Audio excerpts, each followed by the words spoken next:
All right, so get this.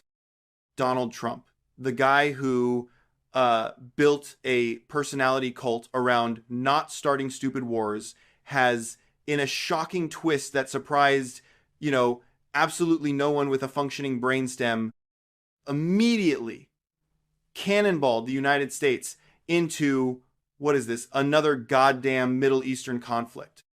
6 months into his term, and the MAGA Messiah is playing president like he's, I don't know, some workout influencer just trying to get that perfect muscular war shot for his Instagram.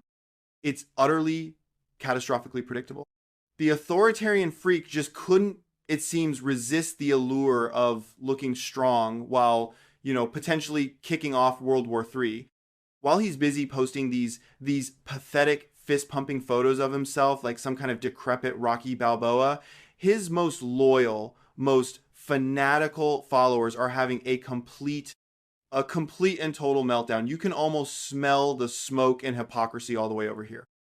And honestly, the star of this particular shit show is, well, none other than the queen of the clowns herself, Marjorie Taylor Greene. This woman who has built her entire political career on being Trump's most sycophantic, bootlicking echo is now staring at the smoking crater of his biggest campaign promise. And the best part, the cognitive dissonance is so powerful, so crippling, that she just can't bring herself to blame the what do you call him? The Grifter-in-Chief. It's a level of mental gymnastics that would like get you a gold medal in the Psycho Olympics, I guess. She's out there on Steve Bannon's little rage cast, looking, I mean, genuinely betrayed by the very monster she helped create. I'm going to play you the clip because her little lament is just, wow. This is what Marjorie Taylor Greene is saying. 6 months into this whole fiasco. Tell you what, 6 months in, Steve, and here we are turning back on the campaign promises, and we bombed Iran on behalf of Israel. Yes, it was on behalf of Israel. We're entering a nuclear war, the World War III, because the entire world is going to erupt. And you want to know the people that are cheering it on right now? Their tune is going to drastically change the minute we start seeing flag-draped coffins on the nightly news, on Fox News that brainwashes all the baby boomers, and on CNN that brainwashes all the Democrat baby boomers. And that is exactly how this is going to go down. Did you catch that? We bombed Iran on behalf of Israel. She says we, but like, who is we? Marjorie? Who gave the order? Who's the president? It's this incredible spectacle of a cultist trying to describe being thrown under the bus by her leader without ever admitting the bus has a driver, and that the driver is, the orange-hued imbecile she worships. She knows Trump screwed her. Well, not just her, the entire MAGA base over. But the brainwashing is so complete that the words Trump lied just can't seem to form in her mouth. It's just absolutely pathetic. And it gets even more pathetic. Her main grievance isn't just about the betrayal of Principal So. No, that would be, I think, too noble for this particular sellout. She's pissed because she feels like a bad investor. She's a grifter who got grifted. And man, she can't stand it. I mean, listen to this quote from one of her unhinged posts. It's all you need to know about her mindset. Here is a quote from Marjorie Taylor Greene. Quote, "I spent millions of my own money and traveled the entire country campaigning for President Trump and his MAGA agenda and his promises." End quote. You hear that? Millions of my own money. It reminds me of, what are they called? Those people who get sucked into a pyramid scheme once they realize they've been had. They don't get angry at the charismatic creep at the top. They get angry that their own investment went south. She's not mourning the death of America First ideology or whatever. No. She's mourning her own time and cash. It's the squeal of a piggy bank that just got smashed open by the farmer it trusted. What a dirtbag. She goes on to whine about how this feels like a complete bait and switch to please the very people. MAGA supposedly hates the neocons, the warmongers, the whole military industrial complex. She lists his promises like a jilted lover reading old love letters. No more foreign wars, no regime change, world peace. It was all a lie. A steaming pile of bullshit fed to them for years, and now that the reality has slapped them in the face, they're left with nothing but bumper stickers and a looming war they never actually wanted. But here's where the psychology of this lunatic cult gets really interesting. Because they are fundamentally incapable of holding their leader accountable, they have to invent a proxy villain. They need a fall guy, a puppet master pulling the strings of their supposedly all-powerful president. And in their collective cowardly mind, they've decided that man is... Wait, who is it again? Oh, right, Mark Levin, a right-wing radio host. They're literally arguing that their big, strong president is so weak and pathetic that a guy on Fox News can just trick him into starting a war. It's the ultimate cowardice. It really is. They're so deep in the cult they can't admit their god emperor is just a narcissistic idiot who likes playing with military hardware. Instead, they have to create this whole fan fiction narrative where he was led astray by some Svengali figure.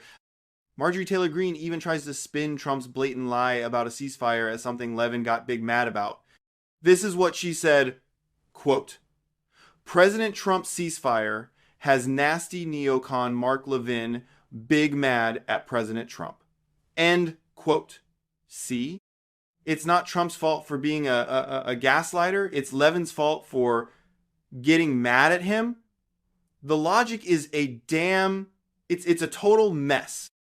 And it's not just this one lunatic congresswoman having a fit. The rot of betrayal is spreading throughout the entire MAGA ecosystem. The propagandist Charlie Kirk, a guy whose whole job is to feel the pulse of the MAGA Becerin, a poll.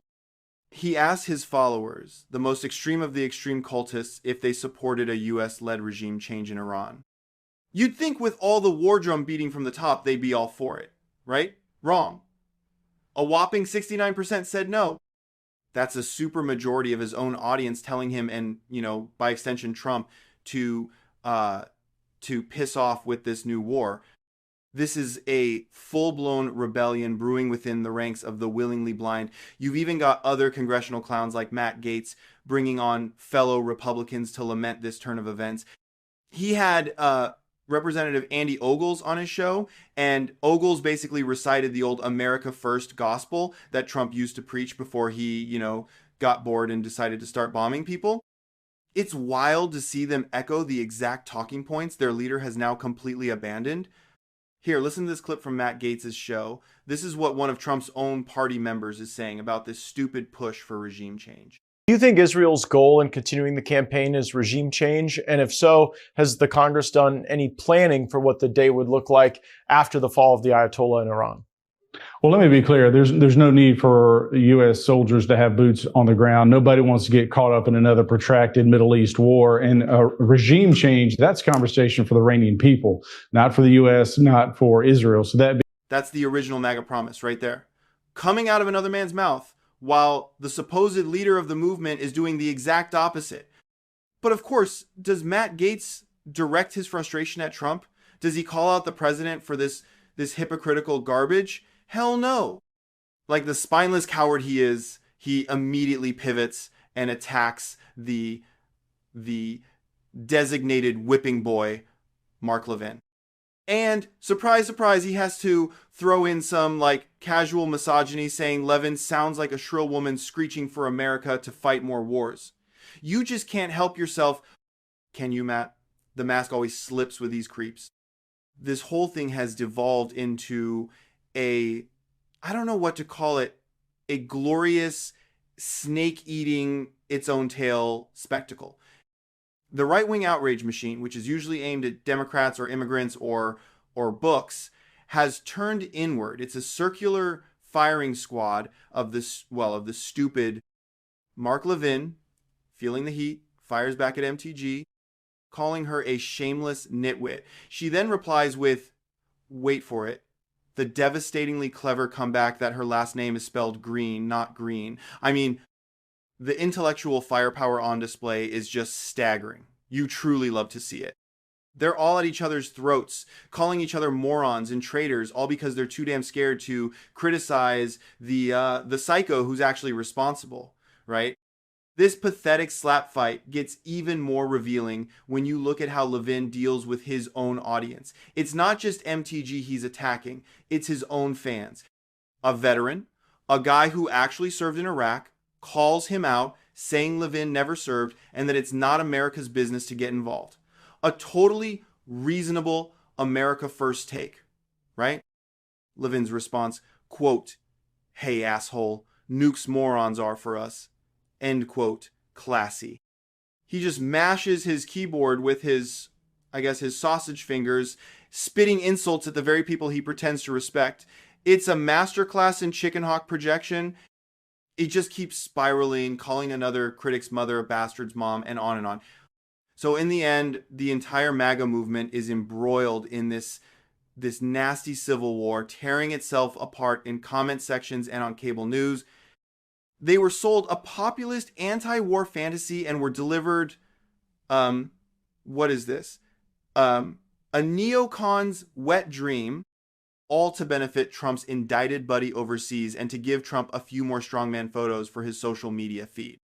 They are a flailing, headless movement of hypocrites and cultists now screeching at each other because they're too cowardly to admit the simple truth. Their king is a liar, a grifter, and a fool. I mean, what else can you say?